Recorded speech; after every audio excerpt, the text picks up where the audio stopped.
Fait qu'on a notre deuxième présentation de la soirée à propos des MCP de Benjamin. On va entendre parler de ce fameux acronyme à trois lettres là, qu'on entend souvent les mots. Puis pour vrai, c'est vraiment puissant. J'ai vraiment hâte que tu nous montres là, ce que tu me parles depuis quelques semaines là, que vous faites avec les MCP chez Shopify. Fait que sans plus attendre. Bonne chance, oui, exactement. Bonne présentation. Bien, salut tout le monde. Comme Raphaël vient de dire, on va parler du Model Context Protocol, donc MCP, c'est ça que ça veut dire. En gros, c'est un protocole qui cherche à standardiser comment nos applications vont recevoir du contexte ou comment nos agents intelligents vont recevoir du contexte de différents services ou différentes applications externes. On cherche à résoudre deux problèmes principalement avec les MCP. Donc, c'est fournir ce contexte-là à nos agents intelligents, à nos LLM, mais aussi comment est-ce que nos agents peuvent invoquer des fonctions ou exécuter des actions pour nous à travers ces applications-là et ces services-là qui sont externes. Est-ce qu'il y en a qui connaissent Iron Man? Bon. Jarvis, c'est un petit peu l'évolution des MCP. Dans le sens que Tony Stark est capable de dire à peu près n'importe quoi à son agent et l'agent est capable de dire, bon, ben OK, ma demande c'est X, je dois interagir dans tel système pour faire telle action. Le principe est un petit peu similaire ici, c'est pour ça qu'on dit donner des super pouvoirs à vos agents intelligents. Ça peut sembler un petit peu abstrait, on va essayer de concrétiser tout ça, puis comprendre pourquoi c'est intéressant, puis pourquoi la grosse majorité des joueurs dans le monde des LLM aujourd'hui sont en train d'adopter ce protocole. Donc, un petit exemple simplifié pour commencer. On a eu un long week-end. Mardi matin, on est rentré au travail puis on s'est tous demandé « Shit, c'était quoi les suivis que j'avais besoin de faire cette semaine? » On ne se souvient pas ce qu'on a fait la semaine d'avant. Et cette information-là est éparpillée un petit peu partout dans différents outils. On a nos courriels personnels, on a nos courriels professionnels, on a Teams, Slack, Jira, Asana, tout ce que vous voulez. C'est long et c'est facile de manquer des choses quand on fait le tour de tous ces outils-là pour essayer de faire nos suivis. Avec des serveurs MCP qui sont connectés à chacun de ces outils-là, ce qu'on peut faire, c'est prendre notre agent intelligent, notre client MCP, on va dire ChatGPT pour cet exemple-ci, et juste demander à ChatGPT quels sont mes suivis importants pour cette semaine. ChatGPT étant connecté à ces serveurs MCP-là, va savoir qu'il y a des outils à sa disposition pour aller répondre à votre demande. S'il n'y a pas ces outils-là, tout ce qu'il va vous dire, c'est « j'en ai aucune idée ». Par contre, avec ces outils-là, il est capable de se connecter à Gmail, à Slack, à Jira, puis aller chercher ces informations-là. Donc, le client MCP va faire des requêtes individuelles à chaque serveur. Chaque serveur va faire ce qu'il a à faire pour aller chercher cette information-là et retourner ça à l'agent. L'agent va vous synthétiser tout ça, tout simplement, et vous dire « voici les suivis que tu as à faire cette semaine ». Ce qui est intéressant, c'est qu'on fait une seule requête pour tout voir. Si on a un serveur MCP configuré pour chacun de nos services, une seule requête, c'est suffisant. C'est flexible, donc vous choisissez quel serveur MCP vous voulez utiliser. Il en existe quelques milliers maintenant. Ça fait juste 8 mois que le protocole existe. Donc, vous choisissez quel outil vous avez besoin. Et vous choisissez aussi avec quoi vous interagissez. Ça peut être ChatGPT, ça peut être Copilot, ça peut être VS Code, n'importe quelle application qui supporte le protocole peut être utilisée. Puis, c'est intelligent dans le sens où votre suivi peut être personnalisé. Peut-être que pour vous, un suivi important, c'est quelque chose que vous auriez dû répondre il y a 3 jours ou plus. Ou peut-être que c'est d'autres critères. Mais vous pouvez spécifier ça à votre LLM, puis il devrait être capable de paramétrer votre demande à votre serveur MCP pour répondre à vos besoins individuels. Pourquoi c'est le fun? C'est vos outils puis vos données. En ce moment, ChatGPT n'a pas nécessairement accès à votre calendrier. Ou si vous avez, par exemple, Copilot avec Microsoft Office 365, oui, il a accès à votre calendrier, mais il est limité à l'écosystème Office 365. Dans le cas d'un serveur MCP, c'est très large. On en construit une fois, puis on peut l'utiliser avec n'importe quel agent. Puis c'est pour ça que la petite phrase de USB-C de l'IA, je trouve que c'est une belle image parce que on a tous des ports USB-C sur nos ordinateurs. On peut connecter ça à un écran, à un chargeur, à une souris, à un disque dur externe. Puis chacun de ces devices-là va être capable d'interagir via l'interface USB-C avec votre ordinateur. Donc, c'est un standard. Puis le protocole MCP veut faire la même chose, veut standardiser comment n'importe quel agent parle à n'importe quel serveur MCP. Il y a aussi l'aspect qu'on appelle découverte réflexive, c'est-à-dire que le serveur MCP publie ses capacités. C'est lui qui dit « Moi, je suis capable de faire telle chose, voici comment utiliser mes outils ». Puis le client, une fois qu'il est configuré, reconnaît ces outils-là, puis est capable de prendre des décisions, puis d'appeler les bons outils au bon moment. Donc, s'il y a un serveur qui est mis à jour, puis il y a une nouvelle capacité qui arrive, vous n'avez pas besoin de rien faire de votre côté, pas besoin de mettre à jour votre client, pas besoin de vous abonner à quelque chose d'autre dans ChatGPT. La fonctionnalité devient disponible immédiatement. Puis ce qui est le fun, c'est que la prochaine fois que vous allez demander une requête, puis que l'agent va détecter, bien, je pense que ça me prend cet outil-là pour répondre à la requête, bien, maintenant qu'il a l'outil, il va pouvoir mieux vous répondre. C'est sûr que quand on parle de donner accès à nos courriels, nos calendriers, notre carte de crédit à un LLM, ça fait peur. Ce qui est intéressant, c'est que l'humain reste aux commandes. La manière que les clients fonctionnent, du moins en ce moment, en général, c'est que quand un client va détecter qu'il veut appeler un outil, il va vous demander votre permission. Il va dire, je veux appeler l'outil, je ne sais pas moi, acheter quelque chose sur Amazon, puis il va vous donner les paramètres. Donc, je veux acheter tel article, telle quantité, avec telle carte de crédit. Vous dites oui, non. Donc, vous pouvez choisir comment exécuter ces demandes-là, puis vous pouvez les refuser aussi. Donc, vous restez en contrôle. Ça, c'est un aspect qui est quand même intéressant parce que oui, ça fait peur. Qu'est-ce qu'on partage avec nos LLM? Le LLM, ce n'est pas lui qui va exécuter la fonction. Il va juste envoyer une demande au serveur qui, lui, va être sécurisé.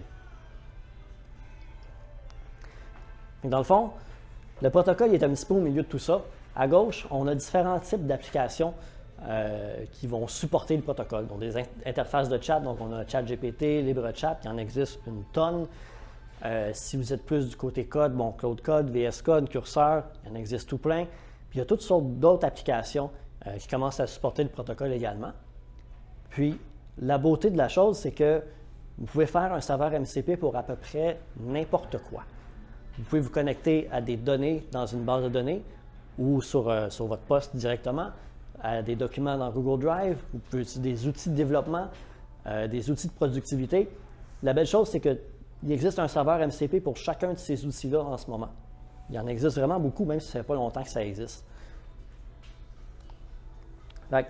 En dessous du capot, comment est-ce que ça fonctionne? Il y a 3 parties qui interagissent ensemble. Donc, il y a l'application hôte qui est votre application à vous, ChatGPT, VS Code, etc. Quand votre application supporte le protocole, elle a la possibilité d'avoir des clients MCP qui, eux, se connectent au serveur MCP. Donc, votre application fait une demande au serveur par l'entremise de ce client-là. Comme on disait tantôt, le serveur publie ses outils et ses données. Le client découvre tout ça automatiquement. Puis le serveur peut être soit sur votre poste, donc en local, ou distant. Donc, les deux sont supportés. Si on rentre un petit peu plus dans la spécification du protocole, il y a différents primitifs ou concepts. Ils ne sont pas tous listés, mais ça, c'est les 3 plus gros pour l'instant. Bon, le premier, les outils, comme aller chercher de l'information dans un calendrier. Ça, c'est un outil qui va être publié par notre serveur. Le serveur peut aussi exposer des ressources à l'application. Par exemple, dans ce cas-ci, une liste de contacts. Ça peut être des fichiers, ça peut être toutes sortes de choses, puis il va exposer ça pour que l'agent, que le LLM puisse les utiliser.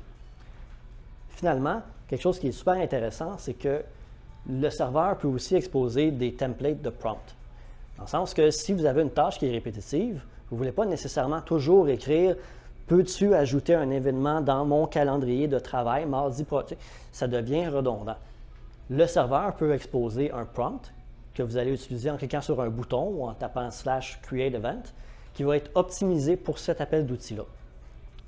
Donc ça, c'est super intéressant parce que les gens qui ont développé le serveur, souvent, vont savoir c'est quoi le meilleur prompt pour utiliser mon outil, puis ils peuvent vous exposer ça. Ça devient super facile à utiliser. Ceci dit, ça fait 8 mois que la spécification existe. Ce n'est pas encore parfait. Ça fait déjà beaucoup de choses, puis ça évolue très rapidement. Par contre, puis ça, c'est un article que j'ai lu récemment, ce que l'auteur disait, c'est que c'est une super belle idée.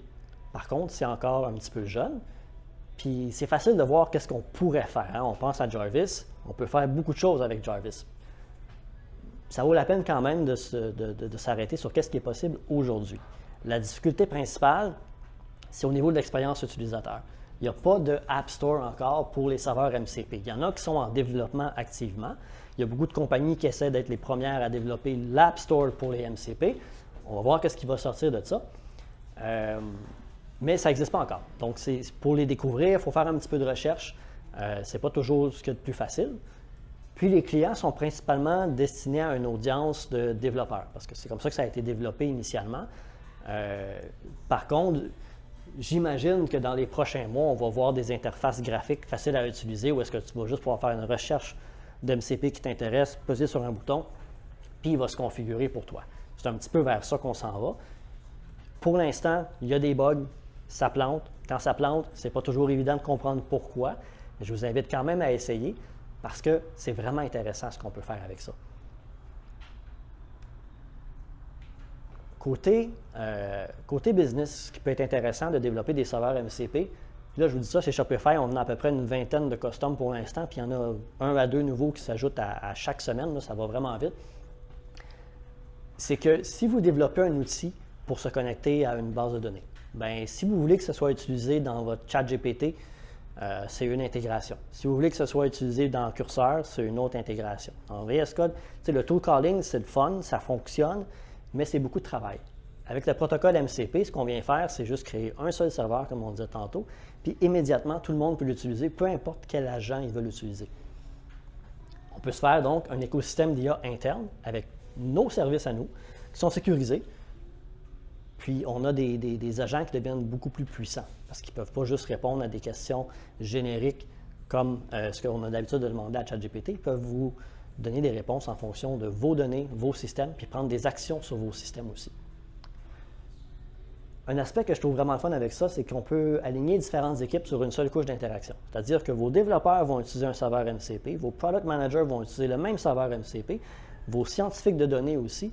Tout le monde parle le même langage, tout le monde a les mêmes capacités. Ils ne vont peut-être pas interagir avec ces outils-là de la même manière, mais les résultats et les données vont être exactement les mêmes. Donc, au niveau collaboration, je trouve que ça ajoute une couche qui est vraiment, vraiment intéressante. Un exemple, on a, ça c'est Shopify, on a un MCP qui interagit avec notre système de monitoring. Donc, quand on a des erreurs dans différents services, on a des alertes qui pop. On a un MCP qui sert à aller chercher cette information-là. Bien, ce qu'on fait dans ce temps-là, c'est que je fais juste dire dans Cursor, par exemple, j'ai un nouveau problème. Il va chercher l'information de cette erreur-là, il va chercher les stack traces, les statistiques, il nous amène ça, il trouve la solution, il écrit des tests, il se connecte à GitHub parce qu'il y a un serveur MCP GitHub, il ouvre la pull request, je regarde, c'est-tu beau, c'est pas beau, on peut le faire itérer là-dessus jusqu'à temps qu'on soit satisfait de la solution. Quand c'est beau, approve. Puis on peut passer à travers beaucoup, beaucoup de bugs comme ça. Donc, on a une équipe récemment qui a fait ça avec tout leur backlog de bugs. À peu près 50% ont été approuvés après une seule revue parce que la qualité du code était acceptable. Un autre 50% ont dû être retravaillés un petit peu, mais on sauve des heures et des heures. C'est fou à quel point c'est utile. Ça, c'est juste un exemple. Il y en a plusieurs autres. Donc, c'est extrêmement puissant.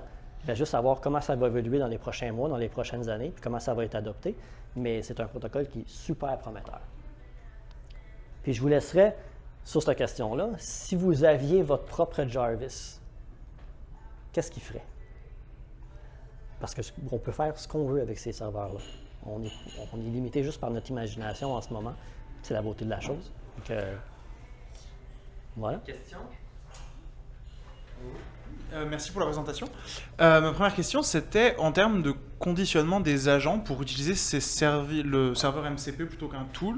Est-ce que c'est différent? Est-ce que c'est plus facile? Est-ce que c'est plus complexe? Et est-ce qu'on peut rencontrer les mêmes problèmes qu'on avait au début avec des malformations sur les requêtes pour utiliser ce genre de modèle?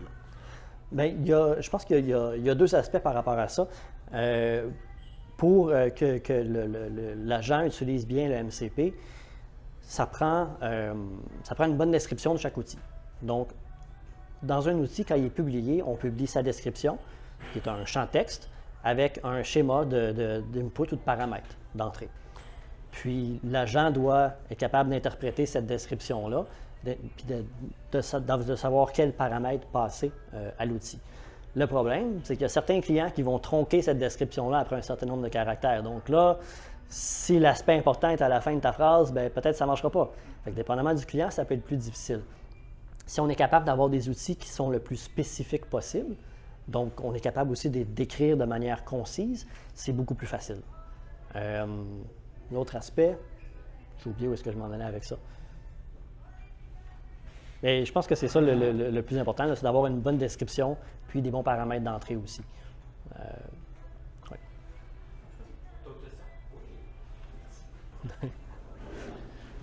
Est-ce que les réponses d'un outil MCP sont contextualisées selon les données du user qui les demande? Je veux dire, si tu as accès au courriel, tu as accès juste à mes courriels, pas au courriel des autres? Oui, souvent, la manière que ça va fonctionner, c'est que le serveur supporte un protocole de OAuth. Puis souvent, en ce moment, la grosse majorité sont configurés par un token dans une variable d'environnement. Donc, tu mets ton token personnel, puis ils vont avoir accès à tes données, évidemment. On a des serveurs MCP, par contre, qui ont accès à des répertoires de données. Donc, par exemple, toutes les questions qui ont été posées dans nos canaux Slack dans la dernière année par n'importe qui avec les réponses. Bien, ça, c'est un serveur MCP qui nous permet d'aller chercher des réponses à des questions fréquemment demandées. Donc, ça dépend du serveur, comment il est configuré. En général, c'est personnalisé, mais ça peut être plus large aussi.